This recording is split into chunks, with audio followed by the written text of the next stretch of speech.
Welcome to the Legally Armed America Gun Garage. Hey everybody, welcome to another installment of the Legally Armed America Gun Garage.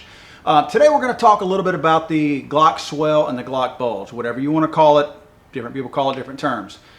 If you don't hand load or reload, you probably haven't had a whole lot of experience with it, but nevertheless you've probably heard about it on gun forums, at the gun range, when guys are picking up brass and whatnot. Glock, because of its reliability, it creates a bit of an issue that lends itself to misshapen brass with what they call an unsupported chamber. That's what makes a Glock so reliable as far as using all different various forms of factory ammo.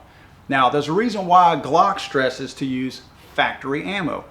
It's not that you can't use hand loads in a Glock. It's that you have to do it right in order to use a hand load in a Glock. There's a right way to do it, and it works perfectly fine. The people who made it right are the folks at Redding. Redding made a die. It's an all the way through, push through die that resizes your Glock swelled brass 100%. These dies, this one here is just a regular die that you would put lubricated brass through. This one here is actually a carbide die that you don't have to lubricate to use. Same die though, the same basic manufacturing of the die. This thing is a work of art. Let me show you.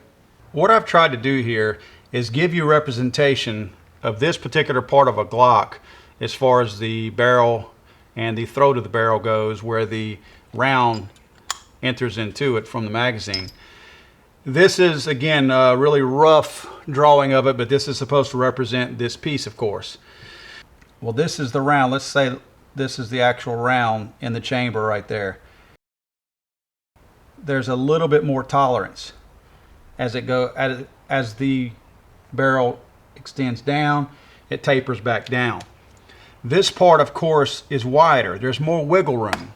There's more room in the back side of it for that round to go in there.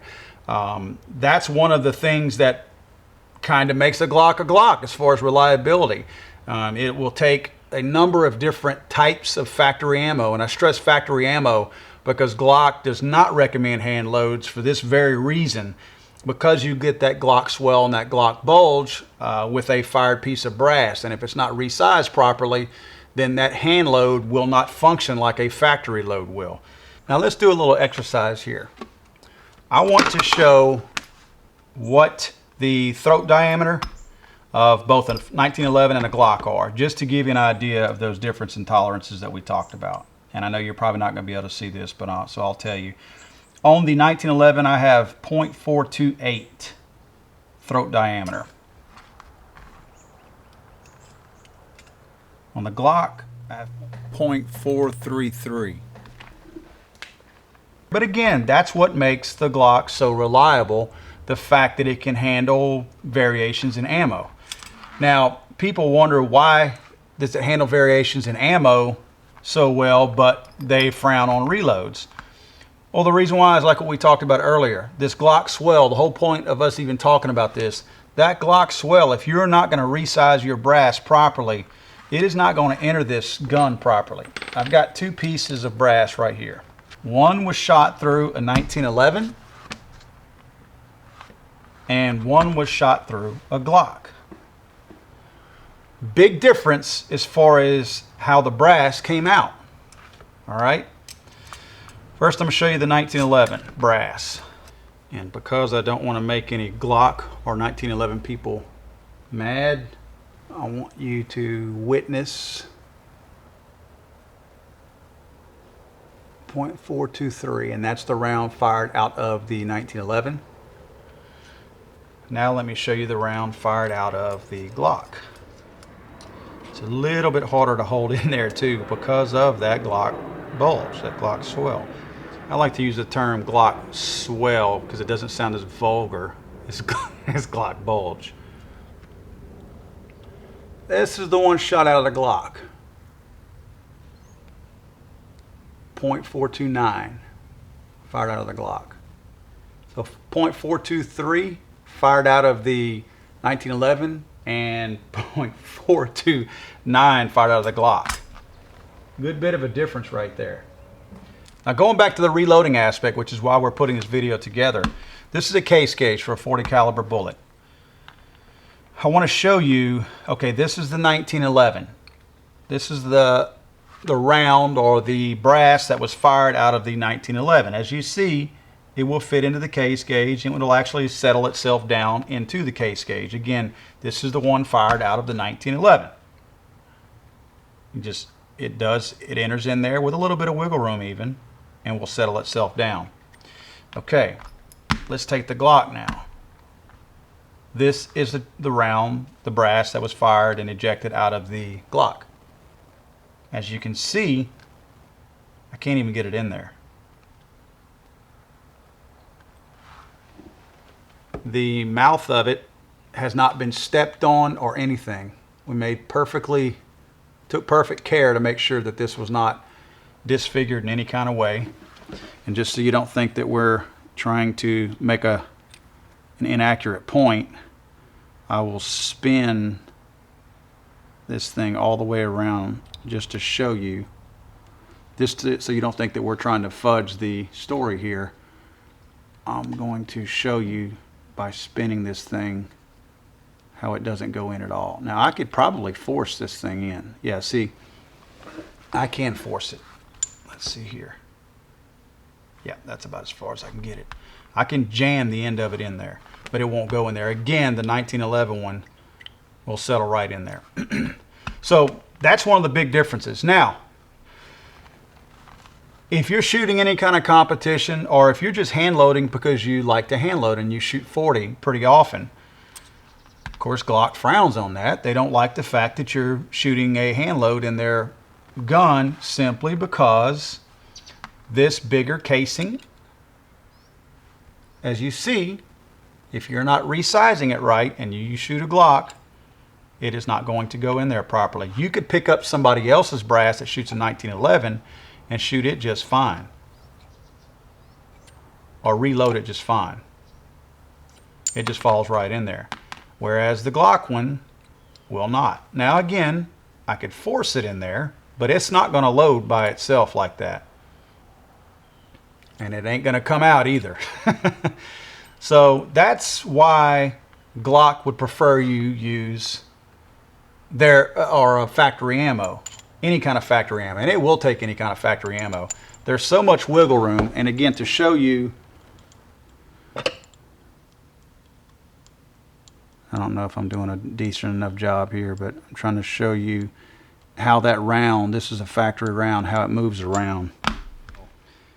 And as you see, it moves around still on a 1911. It's just that it has a little bit less wiggle room in there. Now, with that being said, Glock, again, prefers you to use factory ammo. That loads just in there just fine. If you resize your round, your hand load properly, if you resize your brass properly, it will also reload fine. This is a hand load that I did myself, and as you see, it falls in just fine. It falls in with absolutely no problem whatsoever. You would not know the difference between it and a factory load. That's a factory load right there. This is my hand load. No difference. This was from, this particular one here that's hand loaded is from brass that would not even get stuck back in there. And I'm going to show you how we got to that point. Now this Redding GRX die will work in any kind of reloading press. It sits down on the shell plate, and what it does is the other piece of it goes right here, and you basically, your push rod pushes it, is all the way through the die itself up here. Now, I didn't want to disrupt any of my operation here because I reload quite a few rounds in here. So what I decided to do is I bought this Lyman press. Now, this particular press is a standalone press, probably about 130 bucks. Let me show you what I did to set this up, because I want to be able to use these two things as efficiently as I possibly can to reload without having to reset my die or disrupt any of my flow or anything like that. So let me show you my little process that I've got set up over here. Now all I did was I took a single stage press, a Lyman single stage press, and I bolted it to my reloading bench. Nice and solid there. This thing is extremely simple to assemble. You just take the bottom part of the push rod die, put it in the single stage press, bingo, there you have that. Now I've already put the top part of the die in. This part of the GRX die will accept the brass, and it starts from the bottom and pushes it all the way through until the brass comes out the top, completely resized. Let me show you. Now all you do is you take your brass, your clean brass. You don't want to dirty this thing up. In the case of the non-carbide die, you want to lubricate these. I lubricate all of them anyway, but this is the carbide die. But you don't have to. You just take your case, put it in the bottom of the push rod, and you simply push the thing all the way through. As you can see, it comes out the top. Now it came out of the top perfectly resized. Now that one went through really easy. That one was shot through a 1911. This one, a little bit more effort. This one was shot from a Glock. It's really that simple. Now I'm going to show you a couple of things that have helped me out. I put my brass in these little containers. I have them marked 40 cleaned and 40 resized. The ones that say 40 resized, I know they have been cleaned. I don't resize them unless they've been cleaned, so I don't need to put cleaned and resized. The reason why I mark these, and if you'll notice I mark the lid and here, the lid and here, it's because a container of clean brass and a container of cleaned and resized brass look a whole lot alike. The reason why I marked this part too, the bottom, is for the very reason that you see right here. I have taken the lids off for easy access while I'm working on them, and this does not do me any good when it's sitting over here and I lose track of which is which. And I don't want to have to resize all the brass that I've already resized. Now one more quick little thing that I'm going to show you that Redding also has before we resize some of this brass is they have created, basically it's a bottle with an attachment that screws onto the top of the die.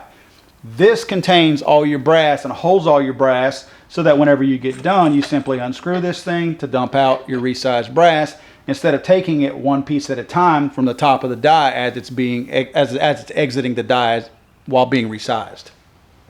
What I do is I take my clean brass, a bucket of clean brass, I put it on a stool that's just about level or close to being level with the bottom of the push rod of the resizing die. And then you basically just go to town. You put in a piece at a time, run it through, and as you're running these things through, like I said earlier, this bottle right here will catch them and begin to fill up. Now you can get pretty efficient at this as far as running them through. You can actually teach a 4-year-old how to do it too, which is what I'm doing right now. Not right this minute, but I'm in the process of training a 4-year-old how to do this. Now, my apprehension with teaching my 4-year-old how to do this is because of a little bit of a safety hiccup that I had myself. As you see, as I go through here, that I kind of have somewhat of a system and becomes a little bit of muscle memory. Well, my muscle memory failed me a few weeks back. As I was loading these things through, I had about 300 rounds that I needed to make up for a particular Saturday, and it was a Thursday or a Friday night, and I hadn't reloaded any of the rounds, and I had to resize all these as well. Well, while doing that, I got a little bit ahead of myself because I got really super efficient at it, and what I did was, as I was coming across, I accidentally started to pull back as my finger, well, let me explain a little bit better. I wouldn't go all the way down. In other words, whenever I would go to seat another one, I would just go right where I needed to go. Like right here, as you see, I'm not all the way down. I'm just right here. I would give myself just enough room. Well, as I was coming back, I had just put the brass in and was coming across like this. Let me see if you can see this. And I squashed my knuckle where the brass basically went right there and shoved up, and it squashed my knuckle in between the die. Right now, I don't have any feeling on this part of my finger from the nerves that were damaged. So as you can see, there are some hazards involved in this. Once your brass is resized, you simply unscrew the catch bottle from the top of the die, and watch a couple want to fall out the bottom.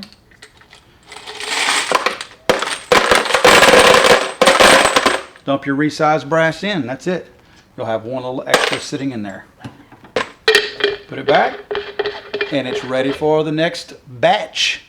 I've not counted really well, but just in keeping in mind how many primers I'm loading in my press, I'm guessing this thing holds between 200 and 300 pieces of brass. I don't have an exact count on that, and I will try to find it, and we'll put it in the info section at the bottom of this video. But it's definitely more than 200, and I'm thinking between 200 and 300, something like that. Now, based on our conversation earlier, I want to show you the difference between a piece of brass that this is 4.23, so I know that this one has been shot from a 1911. I'm going to show you the resizing effort anyway. After resizing it, it goes from 4.23 to 4.23. This particular piece of brass I know has been shot through a Glock. It's at 0.4, let's get this right, 0.427, 0.428, okay? You'll notice the little bit more effort that it takes to push this one through. A little bit more effort. Okay, it went from 4.28 down to 4.22. So as you can see, big difference right there as far as resizing your brass and making it Glock friendly all over again with a hand load. Well, I hope that helps. The biggest point that we're trying to make is that Glock encourages you to use factory ammo. And the factory ammo, the whole purpose of that is they know that they're going to have that Glock swell, that Glock bulge that they don't want to correct for good reason, because it lends to the reliability of the gun in terms of feeding and extracting the spent casing. So it's not a problem with the Glock swell. It's a byproduct of a reliable gun, basically is what it is. And again, I'm not trying to tell you that a Glock or a non-Glock is the better gun. It's just a different gun. And that's what makes them so reliable, is that they have a little more tolerance in that chamber and that throat as far as that round going in there. Again, not saying one is better or worse than the other, but you can get aftermarket Glock barrels that fit tighter, that are more supported. It fits more like a 1911 type chamber. But again, the whole purpose of what we did here with this Redding GRX die is to show you that you can reload if you shoot a Glock, even if you're shooting the factory barrel. It's possible. Now, there's probably a whole list of disclaimers that we're supposed to be telling you right now to not encourage you to use hand loads in your Glock. Whatever. I guess this is my disclaimer right now. If you don't have the common sense to do it right, you shouldn't be reloading in the first place. That's my disclaimer, okay? If you use this Redding GRX die, you're not going to have any problems. No more than you would normally, whether you were loading for 1911 or any other manufactured gun out there. If you want to reload for your Glock 40 caliber or your 45 even, you're going to be able to do it effectively. You're not going to have any more failures in your Glock if you use this Redding die than you would if you were loading for any other gun and still using it or not using it. Again, get this Redding GRX die and you'll see that those problems will in many ways go away. And again, that you won't have any more failures than you would under normal circumstances in any other gun. I like to picture Jesus as a ninja fighting off evil samurai.